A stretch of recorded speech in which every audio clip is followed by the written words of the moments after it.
આપ જોઈ રહ્યા છો સ્પાર્ક ટુડે ન્યૂઝ। વડોદરા મહાનગરપાલિકાની આજે સામાન્ય સભા મળી। આ સામાન્ય સભામાં સ્થાયી સમિતિના કામોની ફાઇલ બતાવવા અંતર્ગત કોંગ્રેસ પક્ષના સિનિયર કોર્પોરેટર પુષ્પાબેન વાઘેલાએ ઉગ્ર રજૂઆત કરી। ફાઇલ ન બતાવતા જ આ મુદ્દો સભાના ફ્લોર પર ઉઠ્યો, ત્યારે ચેરમેન સાથે શાબ્દિક તૂતુ મેમે બાદ કોંગ્રેસના કોર્પોરેટર ફ્લોર પર બેસી પણ ગયા।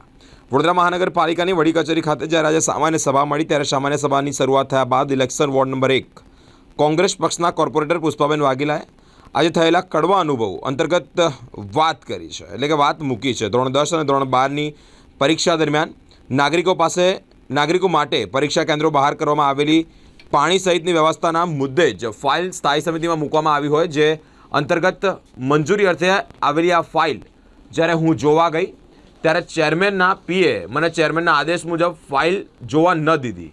મિત્રો, આ અધિકાર તમામ ચૂંટાયેલા સભાસદોનો છે। આ મુદ્દો ઉઠાવતાની સાથે જ તમામ કોંગ્રેસ કોર્પોરેટર એક સુરે રજૂઆત કરવા લાગ્યા। આ બાબતોનું કાઉન્ટર સ્થાયી સમિતિના ચેરમેન ડૉક્ટર શીતલ મિસ્ત્રીએ કર્યું હતું, ત્યારે શાબ્દિક તૂતુ મેમે પણ થઈ હતી। આ મુદ્દે જ શીતલ મિસ્ત્રીએ કહ્યું કે જે પ્રમાણે આ કોંગ્રેસ પક્ષના નેતા અમીબેન રાવત, સિનિયર કોર્પોરેટર પુષ્પાબેન વાઘેલા, ચંદ્રકાંત શ્રીવાસ્તવ, બાળુ સુરવે, જા ભરવાડ, હરીશ પટેલ અને અલકા પટેલ ફ્લોર પર બેસી ગયા હોય ત્યારે પોતાનો વિરોધ પણ તેઓએ નોંધાવ્યો હતો। શાબ્દિક તૂતુ મેમે બાદ મેયર સમજાવટ બાદ કોંગ્રેસ કોર્પોરેટર સ્વાસ્થ્ય ગ્રહણ કર્યું હતું। હવે સર્વાનુમતે ચેરમેનના પીએની હાજરીમાં જ ફાઇલ જોવા પર સહમતિ નક્કી થઈ છે।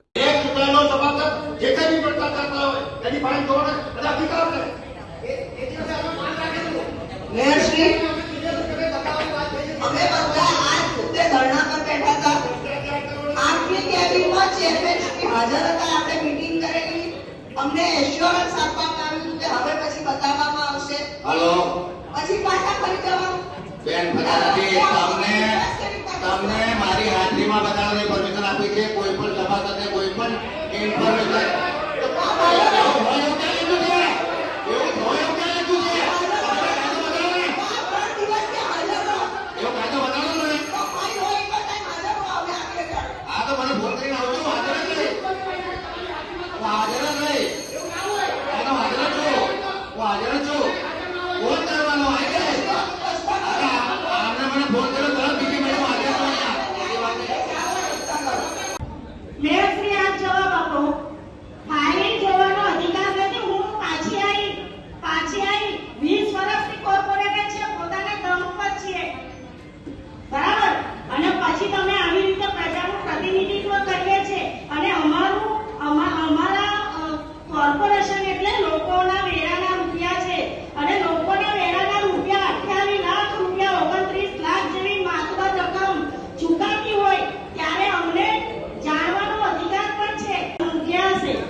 અને પાણીના જગ કુલ મિલાઈને 28,91,913 રૂપિયાનું બિલ 170 સ્કૂલોની અંદર ટેબલ, મંડપ, પાણીના જગ બાબતનું આવ્યું। એ ફાઇલમાં ખાલી જોવા અમારા પક્ષના નેતા જોયા હોય, પણ સભાસદ તરીકે ફાઇલમાં જોવા માટે હું ગઈ તો પીએ એવું કીધું ચેરમેનના કે ચેરમેન શ્રી હાજર નથી, એમણે ના પાડી છે કે મારી હાજરીમાં ફાઇલ જોવા આવે।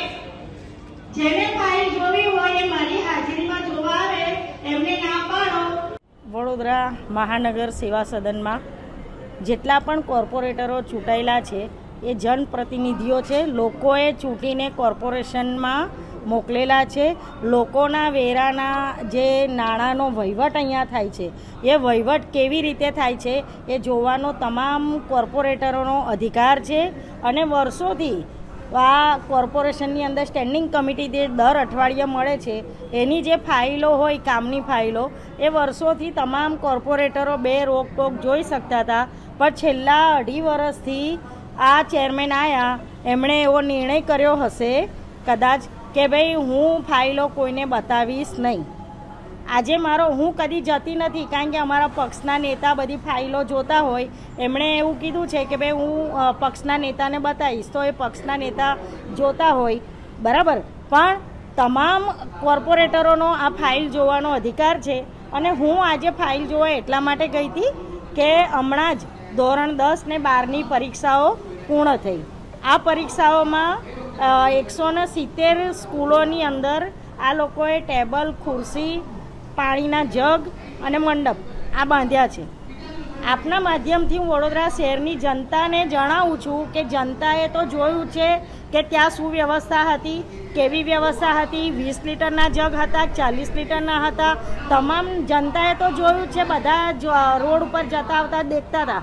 એનું બિલ આવ્યું છે 28,91,913 રૂપિયા. તમે વિચારો કે દલા તલવાડીની પેલી કહેવત છે ને કે દલા તલવાડીની નીતિ રીંગણા લઉં 2-4 તો કે લેને 10-12. તમે 170 સ્કૂલોનું બિલ આવ્યું છે 28,91,913 રૂપિયા. એટલે હું કામ જોવા ગઈ કે ભાઈ આ કામમાં એવું તો શું છે કે 29 લાખ જેવી માતબર રકમ 12 દિવસની આ જે એક્ઝામ હતી એ એક્ઝામની અંદર 29 લાખ જેવી માતબર રકમ ચૂકવવાની સ્ટેન્ડિંગ કમિટીમાં આવતીકાલે જે સ્ટેન્ડિંગ કમિટી છે એમાં આ કામ આવ્યું છે. મને એવું જાણવા પણ મળ્યું છે કે આ કામ ખાલી લાવવા ખાતર લાવ્યું છે, નાણાં તો બિલ તો ક્યારનું ચૂકવાઈ ગયું આ લોકોએ.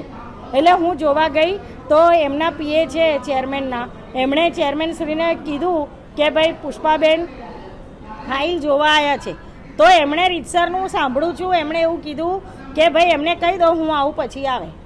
મારા વગર ફાઇલ જોવામાં દેવડાવવામાં નહીં આવે, કોઈને જોવા દેવામાં નહીં આવે.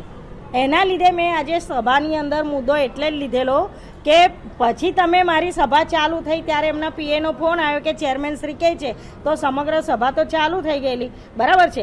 તો આ કોર્પોરેશનની અંદર જે ફાઇલો જોવી હોય તો ચેરમેન 24 કલાક અહીંયા આખો દિવસ બેસી રહે છે. ચેરમેન બેઠા હોય તો જ ફાઇલો જોવાની. એવું તો તમે શું છુપાવો છો કે તમે કોર્પોરેટરોને ફાઇલ જોવા નથી દેતા? એવી રીતે શું ખાનગી બાબતો હોય છે કે તમે કોર્પોરેટરોનાથી છુપાવો છો? એટલે અમે આજે ફ્લોર પર બેસીને વિરોધ કર્યો, કારણ કે અગાઉ બી એમણે જ્યારે આવું કર્યું હતું ત્યારે એમણે એવું કીધેલું કે હવે પછી અમે જોવા દઈશું. આજે પાછું એવું કીધું કે અમારો પીએની હાજરીમાં તમે જોશો. એટલે કોઈ ચૂંટાયેલા ભારતીય જનતા પાર્ટીના કોર્પોરેટરો ભલે ચૂપ હોય પણ એમનો પણ અધિકાર છે, એમને પણ જોવાની ના છે. એકલા કોંગ્રેસના કોર્પોરેટરોને નહીં, ભારતીય જનતા પાર્ટીના કોર્પોરેટરોને પણ ફાઇલ જોવી હોય તો ચેરમેનની હાજરીમાં જોવાની. એટલે સર્વોપરી કોણ છે તો કે ચેરમેન છે, કમિશનરે નથી, મેયરે નથી, કોઈ નથી આ શહેરમાં. આજે સર્વોપરી ચેરમેન જ છે. તમે મેયરને પ્રશ્ન પૂછો છો સભામાં, જવાબ ચેરમેન આપે છે. પ્રશ્ન તમે પૂછો છો મેયરશ્રીને, જવાબ આપે છે ચેરમેનશ્રી. એટલે કોર્પોરેશનના સર્વોપરી ચેરમેન છે. કાયદામાં એવો ઉલ્લેખ નથી કે ચેરમેનને ગાડી હોય, પીએ હોય કે પછી એમના દંડકને કે નેતાને કે ડેપ્યુટી મેયરને, છતાં પણ એ લોકો વાપરે છે, બરાબર છે. પણ તો તમે અમને ફાઇલ જોવામાં આનાકાની કેમ કરો છો? એ જ અમારી વાત હતી ને, એટલે અમે ફ્લોર પર બેસીને એનો વિરોધ કર્યો. ત્યારે હવે એવું કીધું છે કે પીએની હાજરીમાં જોવા દેવામાં આવશે.